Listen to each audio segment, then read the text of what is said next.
Bem, olá, boa noite a todos e a todas. Nós demoramos para vir com as videoaulas, né, sobre as apostilas por conta das lives que a gente está fazendo no canal do YouTube. Estamos um pouco mais lento, tanto o professor de Geografia quanto de História, mas aqui estou, né? Vamos dar sequência à apostila módulo 6. Vocês já chegaram na apostila módulo 6. E essa vai tratar aí sobre a ordem geopolítica global e a produção do espaço geográfico, né? Então, nessa grande apostila, com mais de 40 páginas, nós vamos tratar agora da sequência histórica, né? É um assunto que está lá no início do segundo ano do ensino médio, né? Nas aulas anteriores, na apostila número 5, nós tratamos do início, né, dos conteúdos, que é justamente o surgimento do capitalismo, o surgimento do socialismo, né, as fases do capitalismo, né, a Primeira e Segunda Guerra Mundial, e nessa apostila agora a gente dá um segmento aí desses fatos historiográficos e adentramos aí sobre a Guerra Fria, né, o regime bipolar ou Guerra Fria, nós vamos tratar sobre isso, e essa apostila também vai abordar uma série de outros quesitos, né, como por exemplo uma nova ordem mundial, vai falar sobre a regionalização do mundo, né, nos grupos de países que se deram ao longo do tempo, né, como por exemplo países do primeiro mundo, segundo, terceiro, país desenvolvido e subdesenvolvido, países do norte, do sul, né, os países de acordo com a classificação do IDH, enfim. Então a gente vai tratar tudo isso, né, vamos tratar um pouco sobre a globalização, né, todos esses assuntos vão estar incluídos nessa apostila módulo 6. Mas para essa aula de hoje a gente vai falar sobre Guerra Fria, certo? Então acompanhe comigo, vamos lá.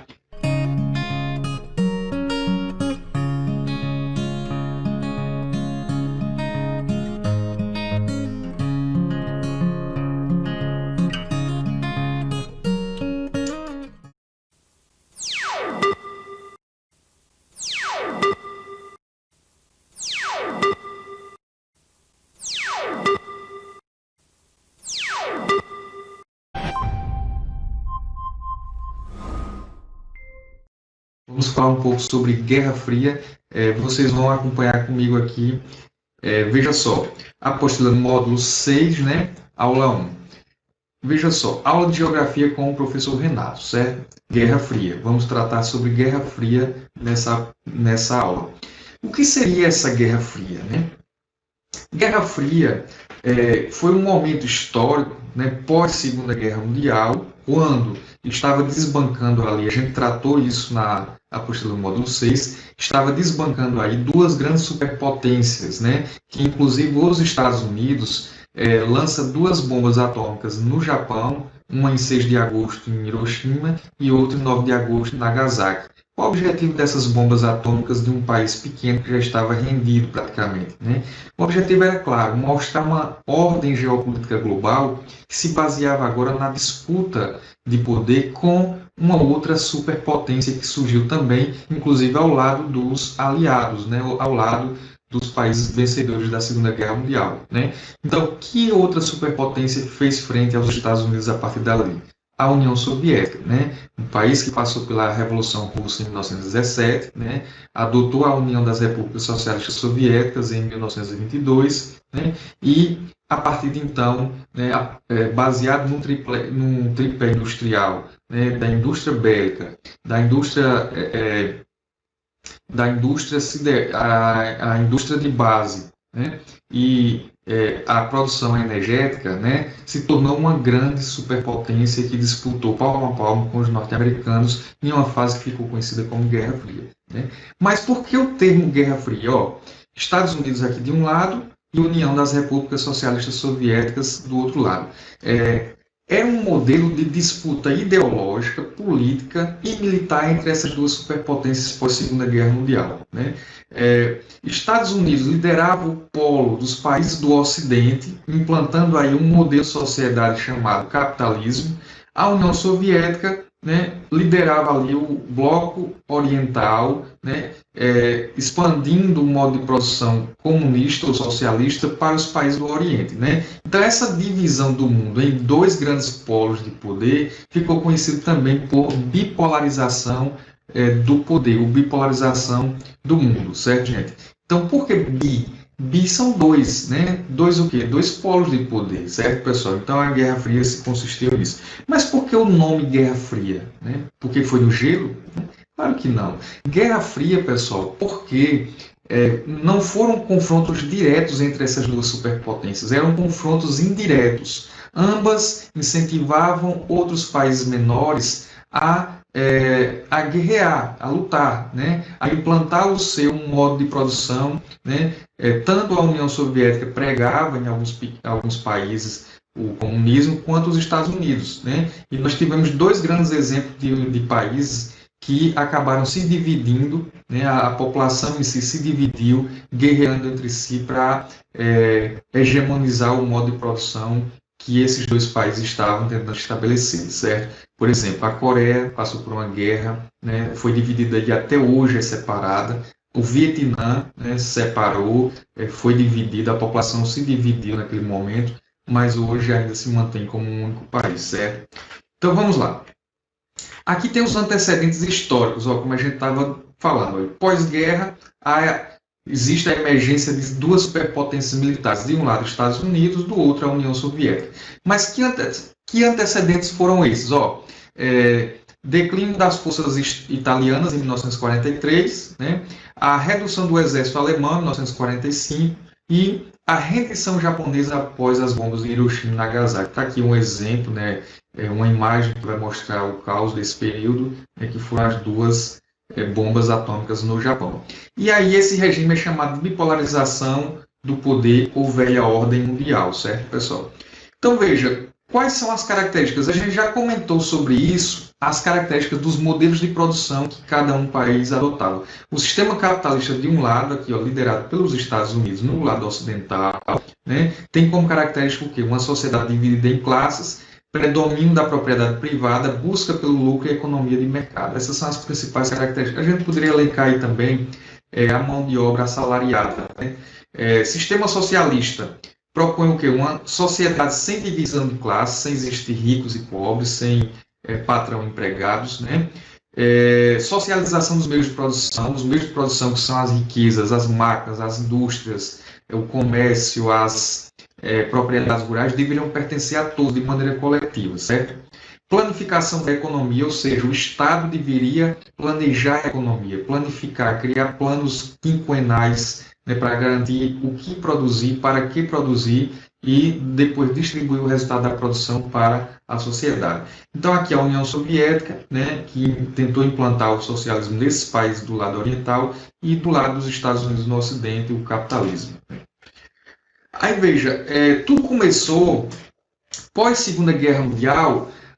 Os chefes de Estado dos países que estavam do grupo dos aliados, que venceu o grupo do eixo, né, esses chefes de Estado, eles decidem conversar entre si, se reúnem para dividir o mundo, né, como se fossem assim, os donos do mundo, né, sentam em uma reunião para dizer, olha, vamos nos organizar e vamos dividir nossas posses, né? Então, veja, que reunião foi essa? Essa reunião aqui, ó, ficou muito conhecida, essa foto aqui, ela correu o mundo, né? Nos livros de geografia, de história, a gente vai encontrar essa foto. Esses são os três grandes chefes de estados de três grandes países que estavam do lado dos aliados, né? Veja, aqui nós temos, né, na direita, na extrema direita aqui, ó, no ponto mais à direita da imagem, nós temos aí Churchill, que era o primeiro-ministro inglês. Lembrando que na Inglaterra, né, o primeiro-ministro ele tem uma função que em outros países seria o presidente da República, certo? Ele eleva a condição de chefe de Estado, né? Aqui no meio nós temos Roosevelt, que é o presidente dos Estados Unidos, né? Uma das grandes potências naquela época, e aqui Joseph Stalin, né? Que é o presidente da União Soviética, certo, gente? Então veja, ó, Inglaterra, Churchill, né? Roosevelt, que é o presidente dos Estados Unidos, e Stalin, Joseph Stalin, da União Soviética. Essa conferência é chamada Conferência de Yalta, né? Ela foi às margens do... ela foi uma conferência que definiu aí a divisão da Alemanha, né? A Alemanha, que foi o país que, desde a Primeira Guerra Mundial, foi considerada culpada pelo resultado da Primeira Guerra Mundial, e por isso teve o chamado Tratado de Versalhes, que foram imposições duras para a Alemanha, e aqui, novamente, na Conferência de Yalta, né, se decide a divisão do mundo, inclusive a futura ocupação da Alemanha, certo? Com a participação da França, certo? E aí, pessoal, os pilares da ordem bipolar se baseiam em quê?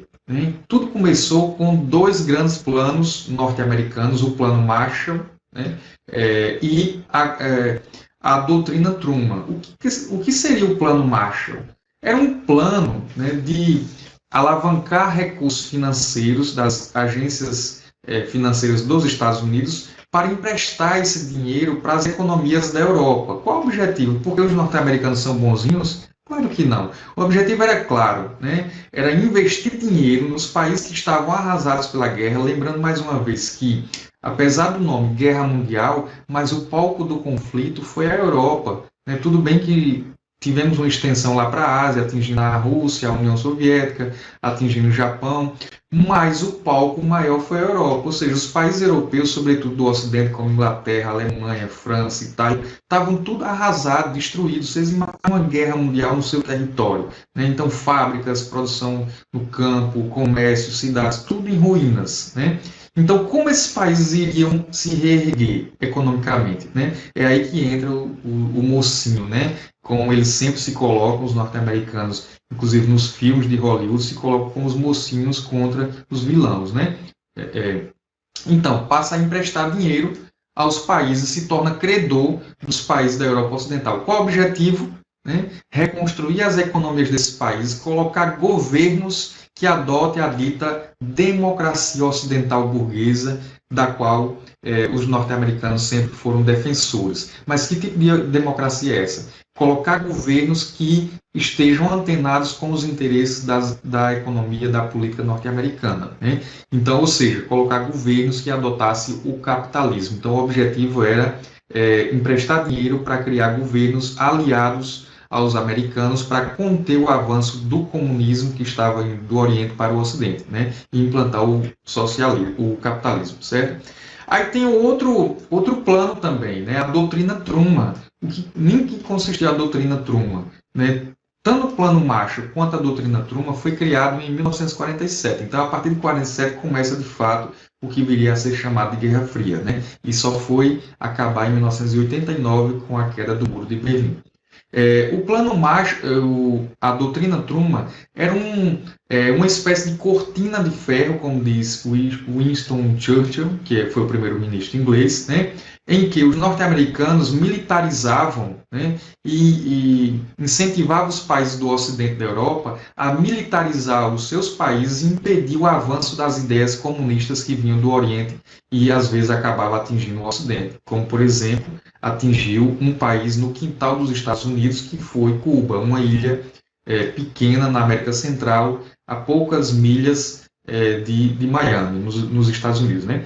A influência soviética nos países do leste europeu, com a concessão e apoio político-militar, né, com os governos de orientação socialista no leste europeu. Aqui, olha, esses países de amarelo, Polônia, Romênia, né, República Tcheca, Bulgária, Hungria, todos esses países aqui adotaram, né, o socialismo, certo, pessoal? Aí, nós temos o chamado mundo bipolar, ou do mundo bipolar à multipolaridade. Por enquanto, a gente está tratando do mundo bipolar, né, dois polos de poder, né, a também conhecida como Velha Ordem Mundial ou Guerra Fria, né, a nova ordem a gente vai tratar lá na frente. Aí, veja, olha, aqui nós temos a Alemanha, né? A Alemanha já foi ratalhada lá na Primeira Guerra Mundial, né, com o Tratado de Versalhes. Aqui na Segunda, novamente, veja, os marcos históricos da bipolaridade, a Conferência de Potsdam, né? Nós tivemos a Conferência de 1945 ali, em Yalta, né, envolvendo ali o chefe de Estado da Inglaterra, né, Churchill, Roosevelt, presidente dos Estados Unidos, e Stalin, da União Soviética. Em 1949, eles se reúnem novamente em outra conferência chamada Potsdam. Para quê? Para partilhar a Alemanha. Então, a Alemanha é dividida em 4 zonas de ocupação pelas superpotências. Quais são essas superpotências? 3, esses países que eu estou falando para vocês, e outro lado nós temos a União Soviética, né? Então, veja, ó, essas são as 4 zonas de ocupação, né? Tem a ocupação norte-americana, tem a ocupação francesa, tem a ocupação inglesa e do outro lado você tem a ocupação da União Soviética, certo? Aqui, ó, mais especificamente, ó, Conferência de Potsdam, 1949, divisão da Alemanha e de Berlim em 4 zonas de ocupação, União Soviética, Estados Unidos, França, Inglaterra. Veja, olha, essa parte aqui, olha só, pessoal, essa parte aqui, olha, zona inglesa, os ingleses eles ocuparam essa parte roxa, a zona francesa, essa parte verde, e a zona americana, essa outra parte. O restante, para o Oriente, para o leste, né, inclusive a disputa do mundo foi entre leste e oeste, ou oriente e ocidente. Então, a parte mais a oriente foi ocupada pela União Soviética, né? Não bastasse essa divisão da própria Alemanha como um país inteiro dividido em 4 zonas, a capital, que é Berlim, também foi dividida nessas 4 zonas. Uma zona inglesa, uma zona francesa e uma zona norte-americana, certo? A gente vai encontrar aqui, ó, né? Então, aqui mais uma vez a divisão, a zona inglesa, a zona francesa e a zona americana, e aqui a União Soviética. A divisão da Alemanha se deu em 2 grandes Alemanhas, né? Apesar de ter 4 zonas, de acordo com a Conferência de Potsdam, mas foi criado 2 Alemanhas nessa Conferência de Potsdam, né? Quais são essas 2 Alemanhas? A República Democrática da Alemanha, aqui, ó, no Oriente, ou RDA, né, comandado aí pelas tropas soviéticas, adotando o socialismo, e a República Federal da Alemanha, RFA, no Ocidente, né, ocupado pelas tropas dos 3 países capitalistas do Ocidente, né, Inglaterra, França e Estados Unidos. Berlim se torna o principal alvo de investimentos norte-americanos e obtém grande desenvolvimento. Só que em 1961, né, para impedir a migração de pessoas que saíam do lado oriental socialista para o lado ocidental capitalista, os comunistas, né, liderados por Joseph Stalin, presidente da União Soviética, constroem um muro. Que muro é esse? Olha esse muro aqui, ó, o chamado Muro de Berlim. Né? Até temas de filmes, tem um filme chamado Adeus Lenin que vai retratar isso. Uma cidade inteira foi sitiada e dividida ao meio a partir de um muro, chamado Muro de Berlim. Né? E as pessoas não poderiam atravessar. Então famílias foram separadas. Famílias que às vezes viviam, uma parte da família vivia em um lado, outra parte no lado oposto, tiveram que viver durante alguns anos, né? Durante décadas, essa separação, né? Ah, professor, mas eles poderiam pular o muro? Poderia, só que poderia ser fuzilado, né? O muro, além de ser muito alto, né, com cerca de arame farpado em cima, bem seguro, havia tropas soviéticas do lado oriental e havia tropas inglesas ou americanas ou francesas do lado ocidental, impedindo essa fuga, né? Aquele que tentasse fugir, muitas das vezes era fuzilado, né? O filme Adeus Lenin vai retratar um pouco sobre isso, certo, pessoal? Aí veja, em 1946, o primeiro ministro inglês, chamado Winston Churchill, ele criou a expressão cortina de ferro. Às vezes vocês vão encontrar em alguma questão ou outra do Enem, né, do vestibular, que é o quê? Designando o domínio militar soviético na Europa Oriental, ou seja, a parte oriental, o leste da Europa, países como Polônia, esses daqui, ó, esses que estão de laranja, né? Esses que estão de verde não, os de verde aí são países capitalistas, que adotaram o capitalismo, que receberam a ajuda do Plano Marshall, aquele plano de reconstrução da Europa, em 1947, pelos Estados Unidos, para adotarem o capitalismo. Já esses outros aqui, pequenos, a Polônia, né, República Democrática da Alemanha, Tchecoslováquia, que hoje é República Tcheca e Eslováquia, né? Hungria, Romênia, Bulgária, né? Essas nações aqui adotaram o socialismo, né? Com a presença muito forte do Exército Vermelho, né? que é o exército soviético que estava presente aqui. Então, militarizou aqui. Winston Churchill ele criou a expressão cortina de ferro, como se fosse uma cortina separando a Europa em duas, a partir do ferro. Que ferro é esse? As armas, né? O poderio bélico. Aí a Guerra Fria, quais são as principais características? Enfraquecimento econômico e político dos países europeus, passa a ter outros países em outros continentes com hegemonia, como a União Soviética, que fica uma grande parte na Ásia, né? Outra parte na Europa, e os Estados Unidos na América. Né? Bipolarização global, houve a corrida armamentista, a gente vai tratar daqui a pouco, uma corrida nuclear e uma corrida espacial. O equilíbrio do terror, uma política de dissuasão, ou seja, uma política de aterrorizar, de intimidar o inimigo, ao invés de entrar em confronto direto. Né? Um conflito ideológico, capitalismo versus socialismo, havia uma disputa ideológica muito grande a partir dos meios de comunicações, por exemplo, através da TV, do rádio, enfim, se disseminava por meio do cinema, de revistas, de livros, cada um vendendo seu peixe, né? Ah, não, o capitalismo é melhor. Aí vinham os soviéticos, não, o socialismo é melhor, né? Então, o conflito bélico na Guerra Fria, né, teve como cenário alguns países pequenos, como eu disse, não se enfrentaram diretamente à União Soviética e Estados Unidos, certo? Aí, nesse período, tem o terceiro mundo, surge a expressão terceiro mundo. Características ainda, disputa tecnológica, havia uma corrida por invenções tecnológicas, foi desse período, né, que vai surgir aí a terceira revolução industrial, com as áreas mais avançadas como as telecomunicações, a internet, o satélite, o cabo de fibra ótica, tudo isso, né, todas essas tecnologias que a gente tem acesso hoje, né, a gente só tem acesso porque teve um uso militar. Grande parte das tecnologias são inventadas com o objetivo primeiro de uso militar, depois é adaptada ao uso para a sociedade civil, certo?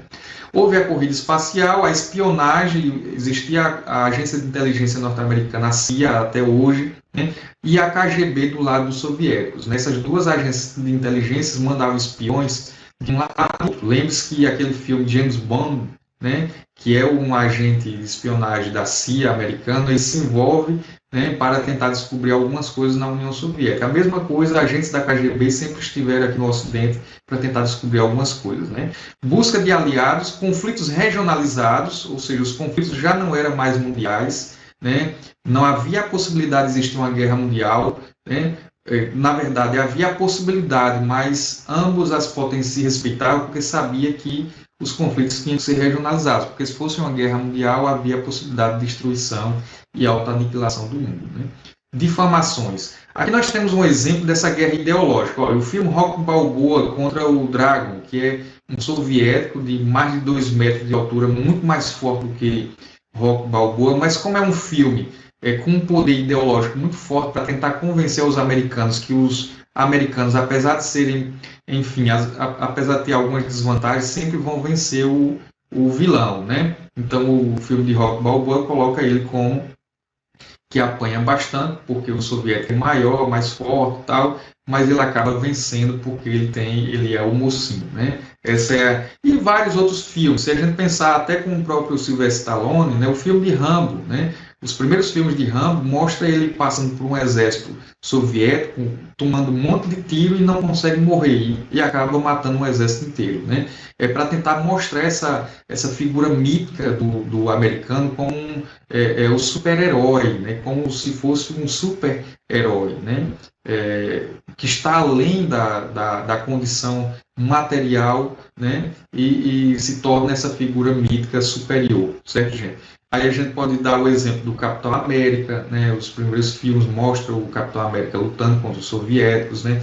Batman, enfim, esses super-homem, né? Esses filmes que mostram esses super-heróis norte-americanos, eles foram criados nessa época, né? Com os gibis, com as revistinhas em quadrinhos, tentando até iniciar já fazendo essa leitura na cabeça das crianças, para que elas crescessem com essa ideia de que, sabendo qual é de fato o seu inimigo, né? Os soviéticos como os vilões, né? E mostrando essa superioridade do americano, puxando esse lado emotivo, esse lado de patriotismo para tentar defender a ideia do capitalismo, certo?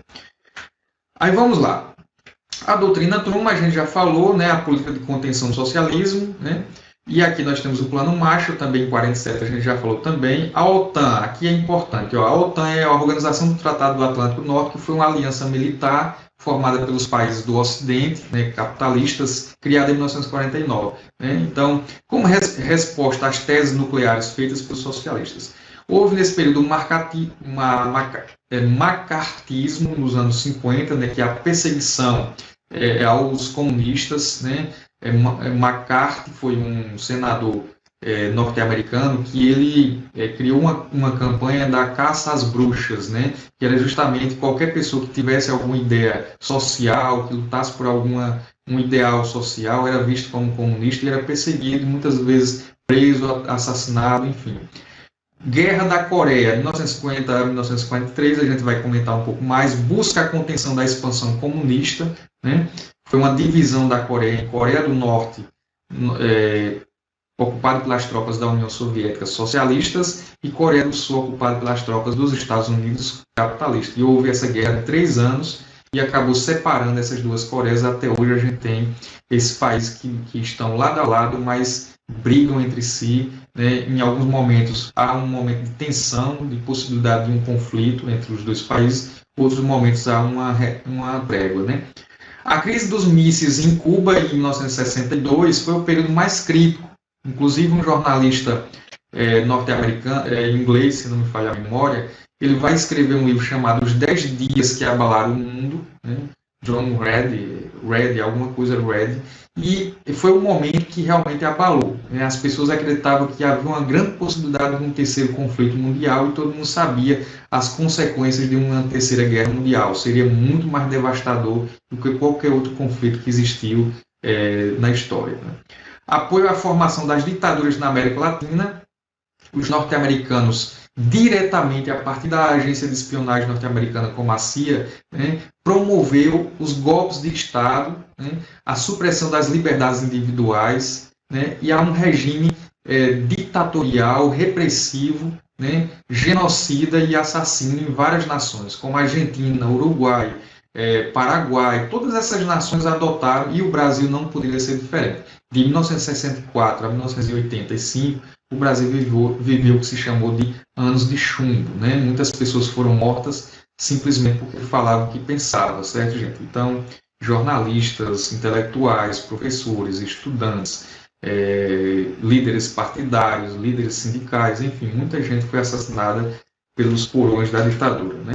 E o atual governo, ele é um grande simpatizante, inclusive, ele fez referências e ainda faz publicamente, né? Sobre os maiores torturadores que o Brasil já teve naquela época, que foi o brilhante Ustra, né? Plano Marshall. Os norte-americanos resolveram, então, ajudar na recuperação dos países europeus. Para isso, foi elaborado o Plano Marshall, pelo que o governo dos Estados Unidos destinou 17 bilhões de dólares aos países europeus, né? Os recursos foram utilizados inicialmente para comprar alimentos, rações fertilizantes e a seguir matérias-primas, produtos industrializados, enfim, máquinas. O resultado da ajuda logo apareceu, a Inglaterra recuperou-se, a França, além de ser beneficiada pelo Plano Marshall, elaborou seu próprio plano de recuperação econômica, o Plano Monetti. A Itália e a Alemanha também entraram em ritmo de recuperação. Aqui nós temos os países que foram beneficiados pelo Plano Marshall. Islândia, aqui em bilhões, olha, milhões de...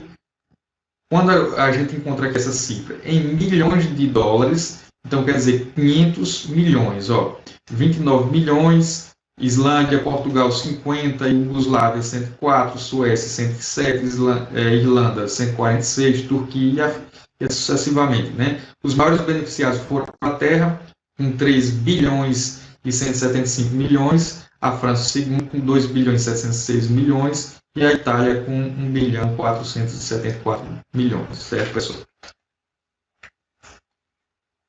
A OTAN, né, a gente já comentou que foi criada em 1949, né, como uma aliança militar, o Tratado do Atlântico do Norte, né, para tentar conter o avanço das ideias socialistas, né. Então, os países do Ocidente eles se organizaram e formaram uma grande aliança militar, um grande exército para conter o avanço do comunismo, né.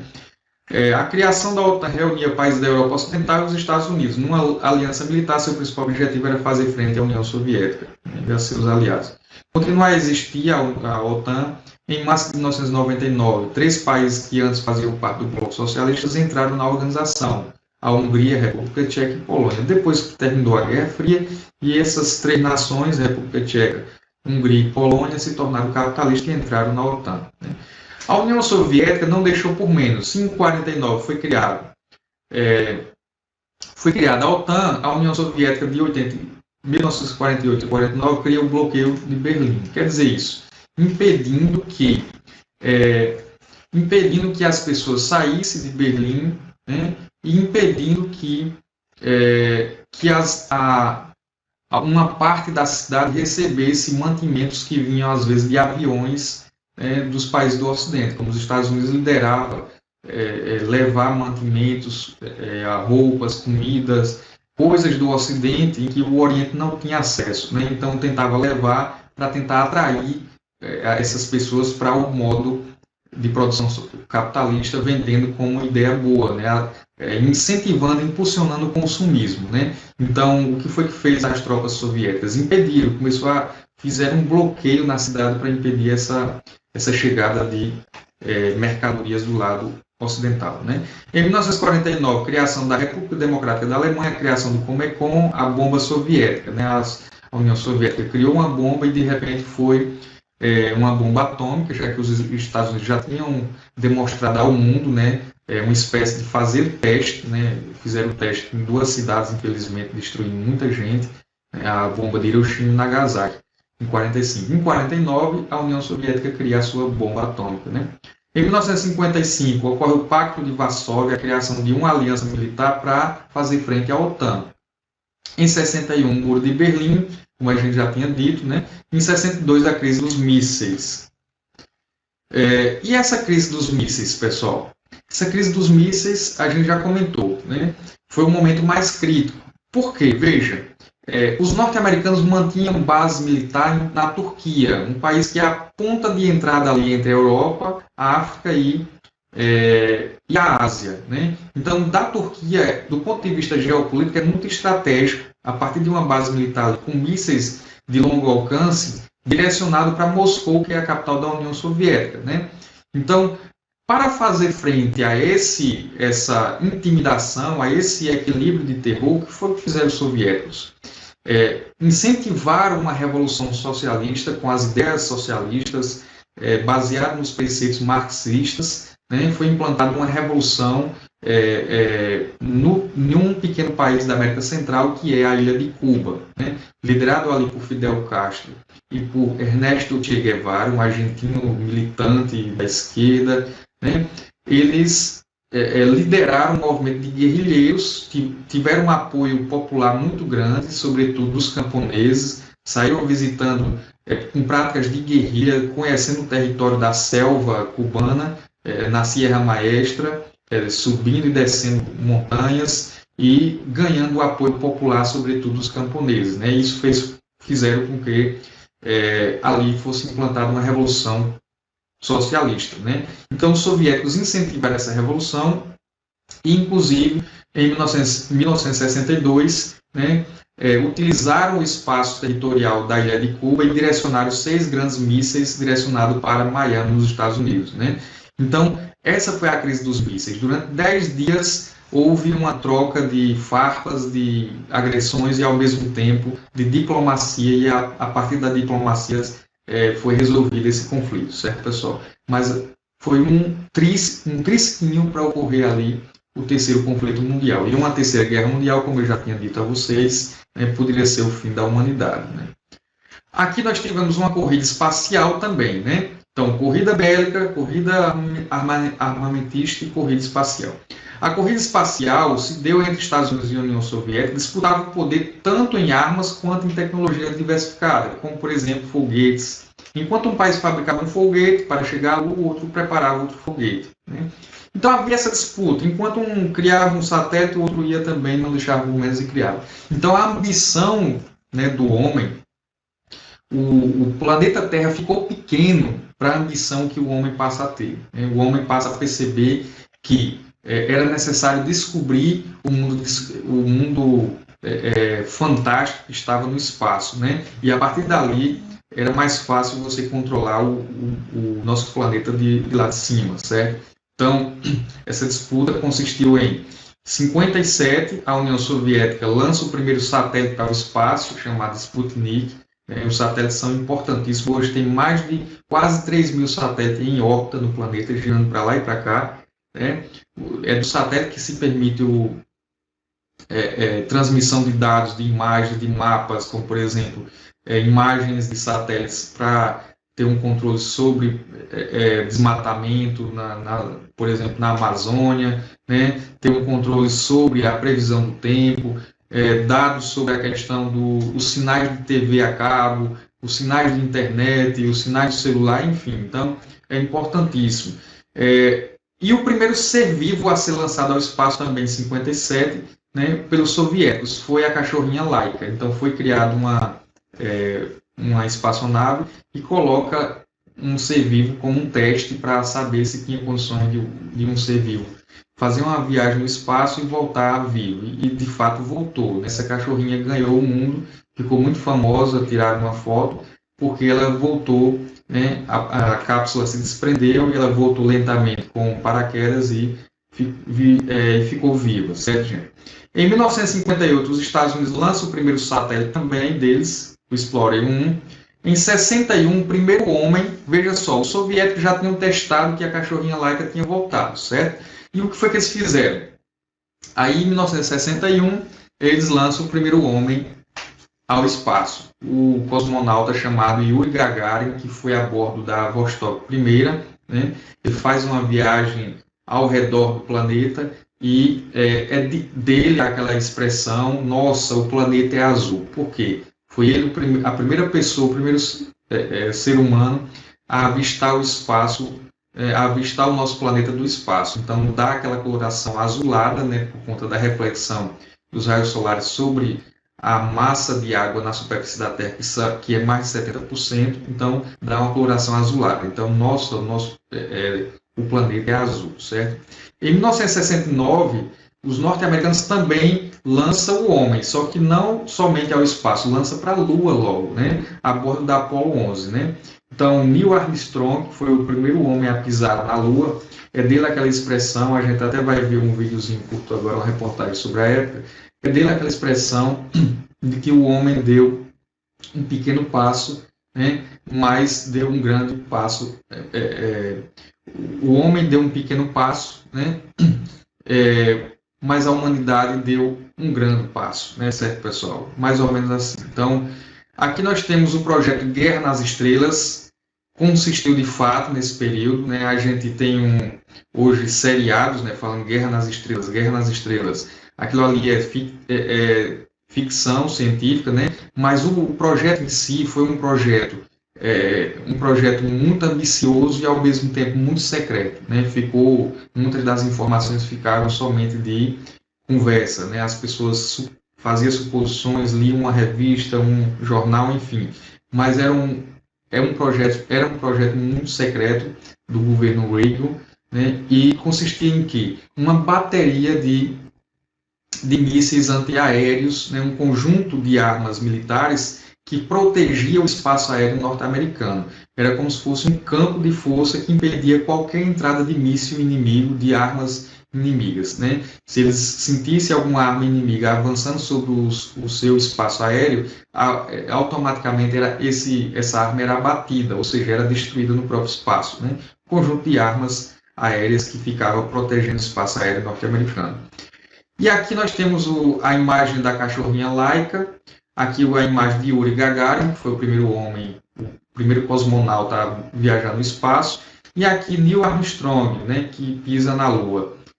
Olha, a Lua, a bandeira norte-americana. Para a gente finalizar essa aula, a gente assiste essa curta reportagem, certo, pessoal? Então vamos lá. Vamos lá. Os anos 60 chegavam ao fim. A década do sonho dos hippies, dos festivais de música e do rock and roll foi também a da corrida espacial. Na disputa pelo poder aqui na Terra, russos e americanos se lançaram num desafio por céus nunca antes navegados. No dia 20 de julho de 69, 3 astronautas pousavam no Mar da Tranquilidade, na Lua. A Lua foi alcançada afinal. Eles foram recebidos como heróis, os primeiros astronautas a caminhar na Lua.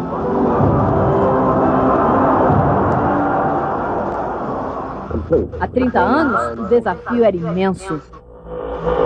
Ninguém sabia se os astronautas voltariam vivos. Os soviéticos colocaram o primeiro homem em órbita e fizeram a primeira caminhada no espaço.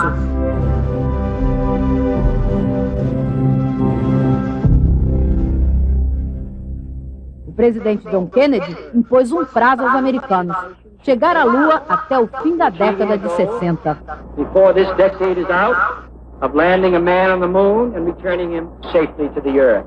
O projeto Apollo começou com uma tragédia. Em 67, no ensaio do lançamento, o foguete pegou fogo, matando 3 astronautas. Em um ano, foram mais de 100 mudanças no desenho do foguete e da cápsula espacial. Tudo pronto para Apollo 8, a primeira missão tripulada à Lua. O homem sempre procurou nas estrelas explicação para a origem da vida e para a formação do universo. De olho nelas, cruzou oceanos, descobrindo novos continentes. Também se orientou pelas estrelas para cruzar o espaço a caminho da Lua. No espaço escuro, elas eram a única referência. Os astronautas da Apollo 8 iam fotografar a face oculta da Lua. No escuro infinito, uma luz azulada. Os astronautas fotografaram o nascer da Terra, a primeira imagem do planeta vista da Lua. A missão foi um sucesso. Faltava só pisar no solo lunar para ganhar a corrida contra os soviéticos. A NASA corre contra o tempo. Neil Armstrong testa o módulo lunar e quase morre. O susto não muda as datas. A Apollo 11 tem que partir em julho. Michael Collins, Edwin Aldrin e Neil Armstrong sabiam. Só tinham 50% de chances de tudo dar certo. 1 milhão de pessoas assistiram a um lançamento perfeito.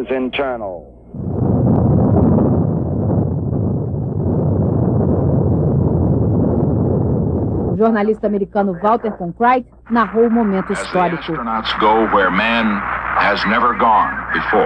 4 dias depois, os astronautas entraram na órbita da Lua.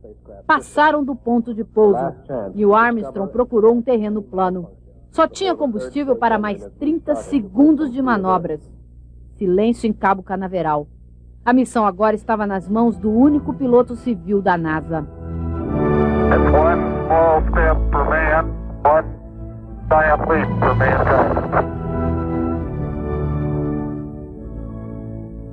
A década chegava ao fim com os primeiros passos na superfície da Lua. A conquista estava selada.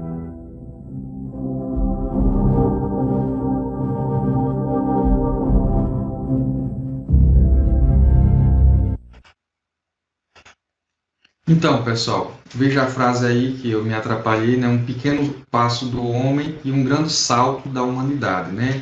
Então, essa é a frase emblemática que dá aí entender o que nessa frase, né?